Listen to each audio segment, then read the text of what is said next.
part 2, I have finished wiring up 2 of the 3 400 series phones that do not have lamps in it. I have 2 of them wired directly to the 1A key telephone units, which is what's in the picture at this point.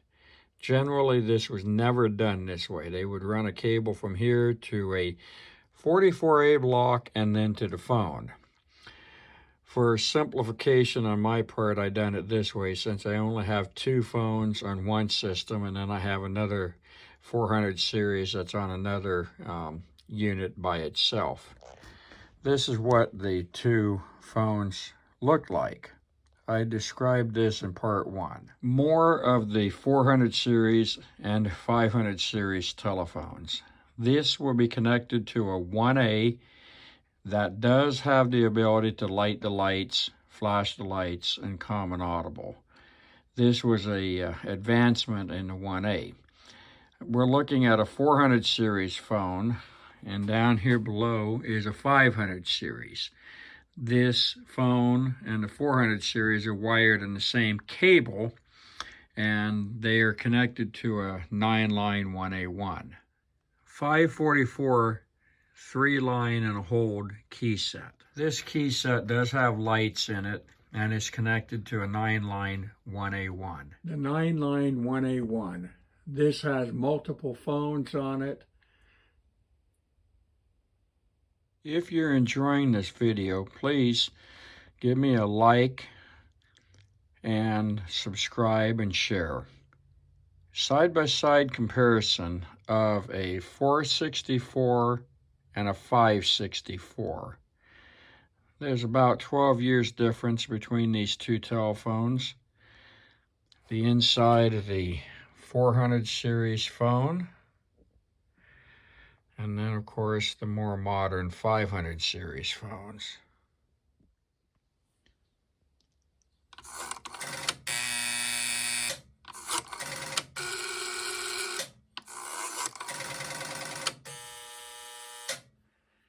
I've connected a 207 intercom to 3 of the telephones. There will be an additional phone added in the future to this system. I will be moving on to the 1A KSU, which is a Model 50A, and some more of the 400 series key phones that has the lamps in it. Also, it has a 52A intercom in the same unit that I intend on connecting up.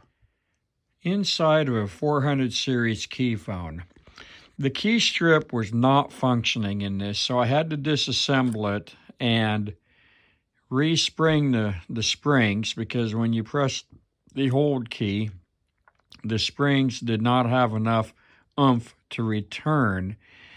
Thus, the button would barely come up. Sometimes it would, sometimes it wouldn't. These 2 screws here and here, do not at all ever remove them. They're not needed to be removed from disassembly. I do not at all recommend disassembling these key strips to work on them unless you have very good mechanical skills, because there's a lot of pieces here and it's very difficult to put back together. And if you don't have patience or the skills, you'll just end up with a lot of parts and a mess. Also, these are the individual line keys. So this is line 1, 2, and 3 on this phone. Otherwise, it'd be the hold key would be over further, and it'd be 1, 2, 3, 4, and then 5. So, like I said, these are all individual. The bottom of the key strip looks like this. There's a few wires. It's soldered to where the mounting cable is, and you can see that by looking at the holes here. I will demonstrate a couple of tips I've learned regarding the 400 series multi-line business telephones. This particular phone is a 6-button telephone set, and it does have the lamps in it, so it's an illuminated telephone set. So this can be used on a 1A key system, or it can be set up for 1A1/1A2. I have the key strip right now disassembled out of here. It was filled up with garbage and it did not function at all. It was not operational. So I took it apart, and what I've done is I put the metal parts in simple green and some water overnight to eat the garbage off of it, and then I will wipe them down and so forth. One of the things about this cable is, because this phone is darn near 70 years old, the color of the wires over the last 70 years has faded due to the breakdown of the chemicals in the plastic and all that.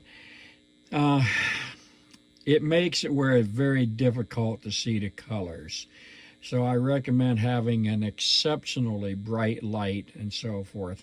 But what I learned is, if you hit the booze and put that on the your rag or whatever, and then you wipe each conductor down maybe 2 to 3 times, it takes all of the atmospheric garbage off of it, and you get back to somewhat of its original color.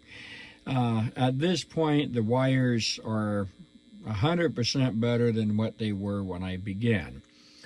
The next thing that I have discovered is on the 44A blocks, what I'm going to do is, it's easier the way that the 44A block is actually made. There's indentations in here for the wire or spades, depending on how you want to do it.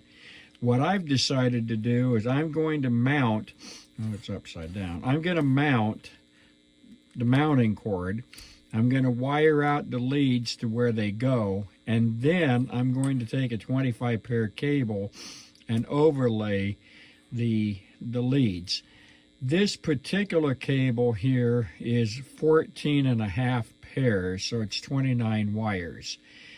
25 pairs, 50 wires, so there'll be leads not used. And I will dedicate it according to the schematic, and you do need the schematic for the phone. This particular page shows you what the mounting cord wire goes to what screw and what block in what order, and then of course that's laid out in 25 pair color code order of the color code that we are familiar with. There is an earlier color code than the USA standard, or the world standard right now, that was in the 30s, 40s, and 50s. That color code you have to look up online, because it's very cryptic the way that cable was made. And then with the phone, once the key strip, all of the components are clean, then I will restore that, and that should make this functional. One other note is, they had the ringer, which is common for systems that did not have a ringing generator local. They would wire, for an example, if you had 4 telephone lines and 4 telephones, one phone would ring in one line, the next phone would ring in the second, third, and fourth. If you had a local ringing source, then of course they would move the wires to a separate pair of wires, and then you could do common audible ringing where all lines would ring in one phone or 2 phones. There's basically no spare conductors in this phone if you hook it up the way it was intended. So one of the problems from those days is the intent of this system, depending on the layout of the building. You would run a cable from one connecting block down to the next one and to the next one, and you would daisy chain them, and then you'd have one cable going back to the key telephone unit, and then each phone would be wired onto it. So if you did not want, let's say for an example, line 3 on this phone to be connected to the system, but you wanted it elsewhere. With the cables multiple, you'd have to go to the terminal block and disconnect the leads here or inside the phone so that line 3 would not be active. Back in those days, I can only imagine that, number one, business systems were very expensive. They did not have very many telephones, and you would pay, if you had a 4-line phone, most likely you would pay to have each line on each phone. In the early days of business phones and even residential phones, is they actually charged an additional fee for each line that was on a multi-line phone. They charged extra if there was lamps that lit up on that line. They charged extra for the ringers to ring if it wasn't a primary telephone. So if you had, for an example, 4 phone lines and 4 phones, then you would not have to pay for the ringer, because it would be required to have incoming calls on all 4 lines unless you had a central ringing source fed from the central office or a ringing generator. Back in those days, the ringing generators were very large and they were very expensive, and it was not uncommon to feed the ringing current from the central office out. But again, there was always fees for almost everything that was done. Another thing I would like to mention is I have found that the cable, the wires that go onto the left side of the screw blocks have had a string tied around the whole entire bundle, separating the ones that go on the right side of the terminal strip. I thought this would be a good video to show some of the techniques that can be used when you're dealing with very old equipment, basically telephone equipment, that needs to have, sometimes the leads, you cannot figure out what color they are, and you need to know what they are.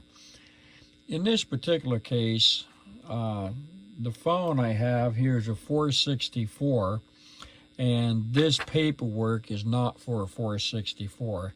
It's missing a little bit of information, and I will look that up in one of my books shortly. But for this video, this would tell me where 90% of the leads go to, which I'm perfectly fine with.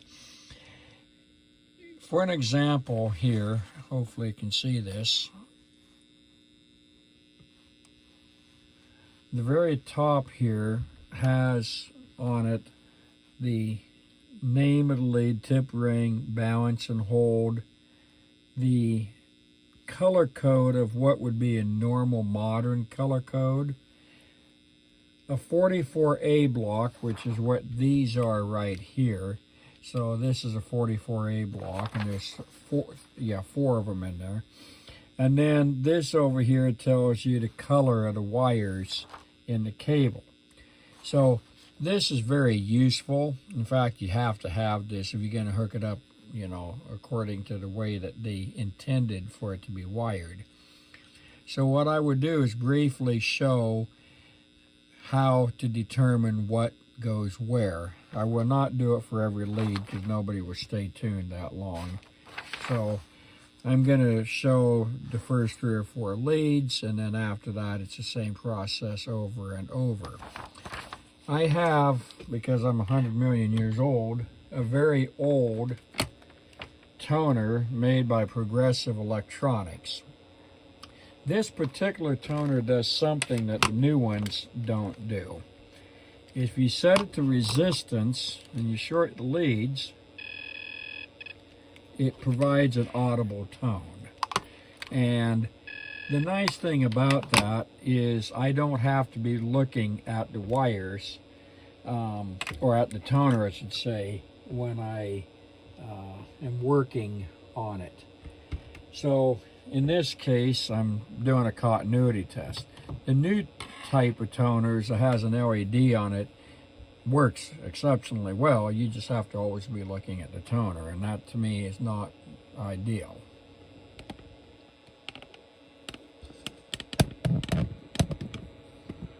On the 400 series phones, most of the leads, and this is true on even a 500 series phones, multi-button phone that is, most of the leads are what is referred to as open if there's no line key selected. So you can do a continuity test from the end of the wire here and find it on the other end, or vice versa, whatever work. On the screw terminals, we have 1 tip, 1 ring, 2 tip, 2 ring, 3 tip, 3 ring, and so forth. And then you have the A leads, and then you have a common lead, of course. It goes to the hold button, and depending on how that's optioned, we'll make it 1A or 1A1, depending on what this is going to be connected to. In my case, it's going to be connected to a 1A Model 50A key telephone unit, which is a 2-line CO line unit with a dial select intercom. Also, inside the phone covers some lamps, so there's a common ground and then 1 wire for each lamp. When doing a continuity test on the lamps, if the lamps are good, not burned out, every lead will buzz. So one way of making sure you have the correct lead is to remove it off the lamp. So this is going to be lamp 1, 2, 3, 4, and 5, and then the common ground. So as long as you have each lead floated off, you can find that one or take that one off and do a continuity test. So this is the only leads that will be shorted because of the light bulb in the middle. It's actually a resistance.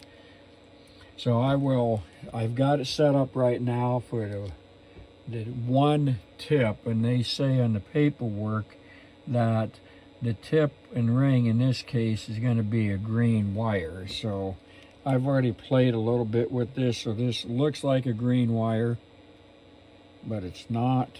Oh, this one looks like a green wire. You should be buzzing. Yep, why are you not buzzing? Okay. So paperwork, I'm wrong.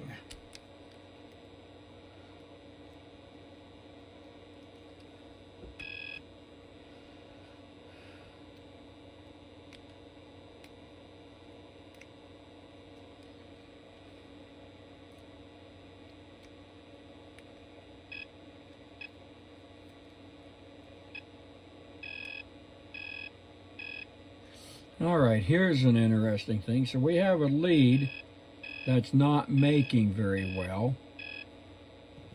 Move the camera where you can see it. Sorry about this. So I have the lead here that this is my wire, but it's not making. So I'm going to re-crimp that, and if I can't make a reliable connection, then I will have to cut the spade lug off and re-terminate it. All right, I put a new spade lug on, and that fixed my problem. I've had another cable I'm having the same issues with, so apparently because of the age and being wired up 1 or 2 or 3 times, the conductors are breaking off right at where they connect to the spade. So you may have to re-terminate a bunch of these, and there's not much wiggle room to work with on re-terminating them. So I will lay the rest of these down, do continuity test, and then I will show a finished product. This is the pieces of the key strip that was not operating well. I took it completely apart and put all the pieces into some simple green that was diluted down with water, left it overnight, and then that ate all of the garbage off of the metal, and then I wiped everything down and dried. I'm going to let it warm up and then reassemble the key strip. I've terminated the cable, which is 1 wire short of 15 pairs, and this is a 464GC telephone set. This has been a heartache. About 35% of the spade terminals on the ends of the wires needed to be replaced. Some of the wires needed the spades replaced on both ends. This made troubleshooting more difficult. The next thing to do is for me to put a 25 pair tail on this and then be able to plug it in to a cable, which in my particular case would be some 66 blocks that has the Amphenol's connectors on the side of them. This way I don't have to make any changes at the 44A block. The leads would appear in 66 blocks. This was a very painful experience. I reassembled the phone that had the key strip that was not working properly, and I've been working on 2 different phones simultaneously. So the next segment here, I will show the wiring of the cable that will be connected to 66 blocks. So I have my 44A blocks here, and according to the way this system was intended to be wired, I am skipping the black binder group in this particular case because the schematic shows using 4 44A blocks, but all of the wiring actually shows only using 3 of the 4, and the 44A blocks are very difficult to come by. So what I did is, instead of putting one up here that these wires would not have reached and modifying things, I went ahead and just used 3 blocks to keep with the color code, the modern color code that they show in the schematic. I have the white binder group, the red, I'm skipping the black, and then I have the yellow, which is mostly lamps and miscellaneous. I do have 10 spare pairs left over, so the black leads and then the violet leads here, and those will be dressed around the block. One of the things is using 24 gauge wire of the modern wire will make this a little simpler. The old wire was mostly 22 gauge and very thick insulation, so it was kind of like using railroad iron as your primary feed to this stuff. So yeah, you can wire it down, but you're going to have a lot of wire, and they're just difficult to work with on screw terminals. So I will show this after I have completed wiring it. I have completed the wiring of the 44A blocks. The intent was to take and convert the spade terminals that attach to 44A blocks in this particular case and convert it to a standard modern cable, 25 pair cable, making it easier to connect up when the time comes. So now I have a Amphenol wired to the block so that theoretically I would never have to ever do this again on this phone. I have 6 or 7 other phones that's got less wires. I think there's only 4 or 5 wires less than this, and I will be converting them to a 25 pair technology as well.